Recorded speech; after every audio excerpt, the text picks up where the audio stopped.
আমাদের প্রিয় রাসূল সাল্লাল্লাহু আলাইহি সাল্লাম ছিলেন যাদের চেয়েও বেশি সুন্দর। কেউ যদি তাকে একবার দেখে চোখ ফেরাতে পারত না। তার সুন্দর চরিত্র দেখে মানুষ অবাক হয়ে যেত। তিনি জীবনেও মিথ্যা কথা বলেনি।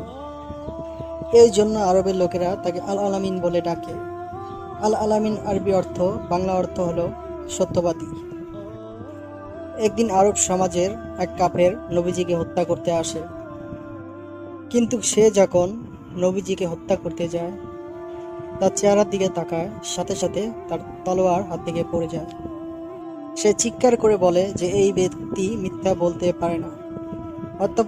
তারপর সে ইসলাম গ্রহণ করে। আল্লাহ তাআলা আমাদের সবাইকে আল্লাহর দেখানো বা রাসূলের দেখানো পথে চলার তৌফিক দান করুন। আমিন। আমাদের ইসলামিক চ্যানেলটি সাবস্ক্রাইব করে পাশেই থাকবেন নতুন নতুন ভিডিও পেতে।